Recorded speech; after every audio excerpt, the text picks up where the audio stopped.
রাসূল সাল্লাল্লাহু আলাইহি ওয়াসাল্লামের কতগুলো কথা ইসলামের মূল নীতি রয়েছে। কোরআনে যেমন রয়েছে মূল নীতি, হাদিসে রয়েছে এটা মূল নীতি, আপনাকে মুখস্থ রাখতে হবে। সহিহ মুসলিমের 1718 নম্বর হাদিসটি আপনাকে মুখস্থ রাখতে হবে, এটা মূল নীতি।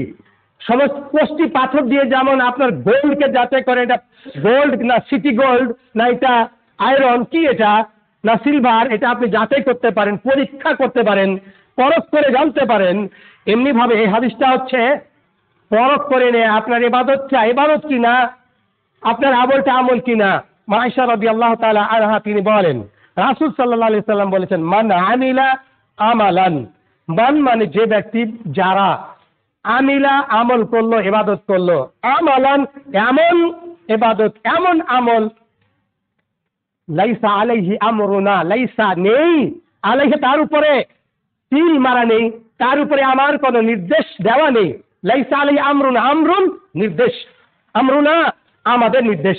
অর্থাৎ রাসূল সাল্লাল্লাহু আলাইহি ওয়াসাল্লাম বলছেন লাইসা আলাইহি আমরুনা, আমরা যদি সেই কাজটা করার ব্যাপারে আমলের ব্যাপারে কোনো নির্দেশ জারি করে না থাকি তাহলে কি হবে? ফাহুয়া রাদ্দুন, সেটা রিজেক্টেড, সেটা বাতিল, সেটা ছুঁড়ে ফেলে দেওয়া হবে, সেটা গ্রহণ করা হবে না। হাদিস সহিহ মুসলিমের হাদিস নাম্বার 1718। তাহলে দেখেন, এই যে আমি কোরআনটা পড়িয়েছি, এই কোরআন পড়ানোটা রাসূলের যুগে ছিল কি ছিল না? তার স্ত্রী মারা গেছেন, তার ছেলেরা মারা গেছেন, তার জীবদ্দশাতে 3টি মেয়ে মারা গেছেন, জীবিত ছিলেন, একটি মেয়ে বেঁচে ছিলেন, ফাতেমা রাদিয়াল্লাহু আনহা।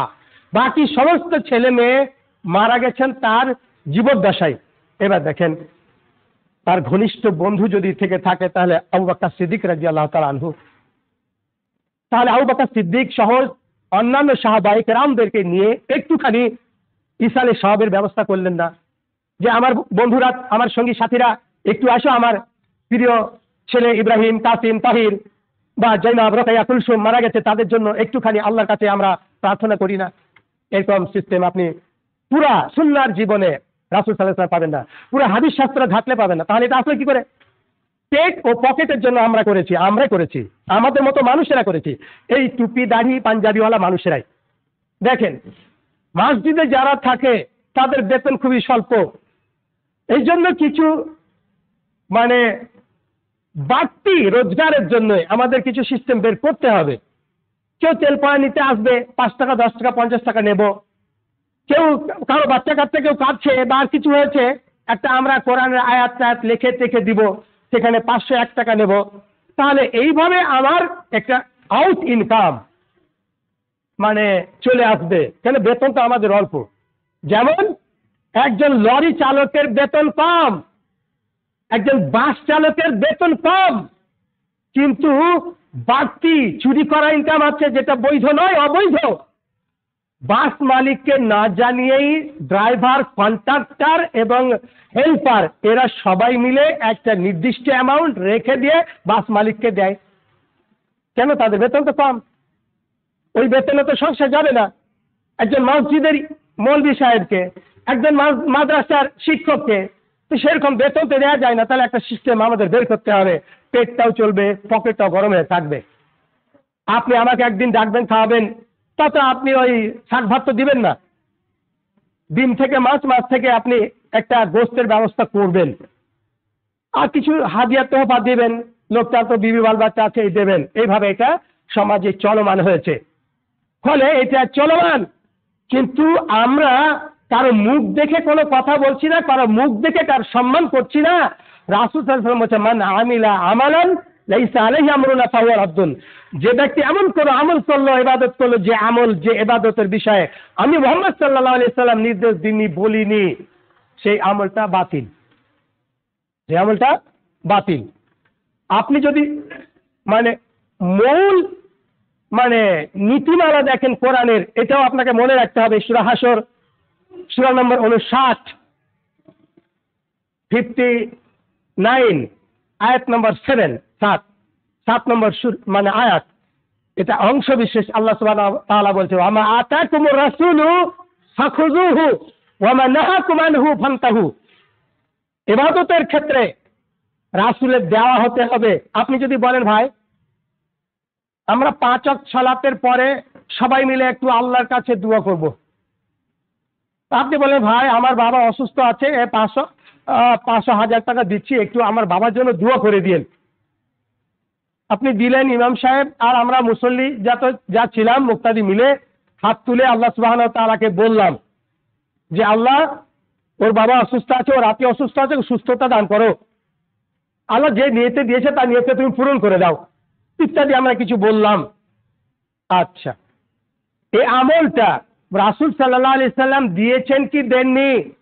আল্লাহ সুবহানাহু ওয়া তাআলা কোরআন বলছে ওয়া মা আতাকুমুর রাসূল, রাসূল তোমাদের যা দেয় নিয়ম নীতি ফাখুজুহু, এটা অ্যাকসেপ্ট করো, এটা গ্রহণ করো, এটা মেনে নাও। ওয়া মা নাহাকুম আনহু, যা তোমাদেরকে নিষেধ করে, মানা করে, বারণ করে, ফান্তাহু, তা থেকে দূরে থাকো, বিরত থাকো, তার ধারে কাছে যেও না। এটা হচ্ছে কোরআনের মূল নীতিমালা। আপনি যদি বলেন এটা নিষেধ কোথায়, এটা যদি আপনি বলেন ভাই এটা নিষেধ কোথায়, তাহলে ইসলাম টিকবে না। নিষেধের আমার দরকার নেই, নিষেধের দরকার নেই, আদেশের দরকার আছে। আল্লাহ এবং তার রাসূল আদেশ করেছেন কিনা এটা দেখাও, নিষেধ কি দেখাবে? নিষেধ যদি বলো যে ভাই আমরা সবাই মিলে যদি আল্লাহর কাছে কান্নাকাটি করে দোয়া করি, নিষেধ কোথায় রে ভাই? নিষেধ তো কোথাও নেই, কোরআনেও নেই, হাদিসেও নেই। তবে দেখেন আমরা যদি বলি ভাই আল্লাহ সুবহানাহু ওয়া তাআলা কোরআনে বলছেন ওয়ারকাউ মা'র রাকিঈন ওয়ারকাউ ওয়াসজুদু, তোমরা রুকুকারীদের সাথে রুকু করো। অন্যত্র বলছেন তোমরা রুকু করো, সাজদা করো। কয়বার সাজদা করব, কয়বার রুকু করব? কোরআন এবং সুন্নাতে 2 বার রুকু করার নিষেধাজ্ঞা নেই, কোথাও খুঁজে পাবেন না আমি 2 বার রুকু করব। কোরআন এবং হাদিসে কোথাও নেই 3টি সিজদা করা যাবে না, আপনি কোথাও খুঁজে পাবেন না আমি 3টা সিজদা করব। নিষেধ করে ভাই? নিষেধ তো নাই। তাহলে মূল নীতিমালা হচ্ছে আল্লাহ রাসূল সাল্লাল্লাহু আলাইহি ওয়াসাল্লামের নির্দেশ থাকতে হবে, আল্লাহর নির্দেশ থাকতে হবে, তাহলেই সেটা আমল হবে। নির্দেশ যদি না থাকে তাহলে সেটা আমল হবে না।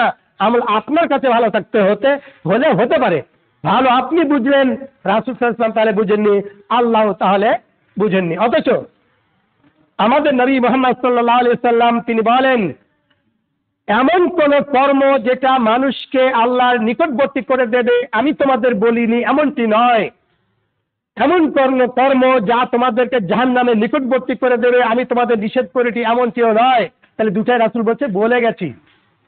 এমন কোন কর্ম বাদ দেয়নি যে কর্মটা করতে গেলে আল্লাহর কাছাকাছি চলে যাবে, আল্লাহ নিকট হাসিল করবে, আমি সব বলেছি। আর এমন কর্ম থেকে তোমাদের নিষেধ করিনি এমনটি হবে না যে জাহান্নামে চলে যাবে। যে কাজগুলো জাহান্নামের পথে নিয়ে যায় সেই সমস্ত কাজ থেকে তোমাদের নিষেধ করেছি।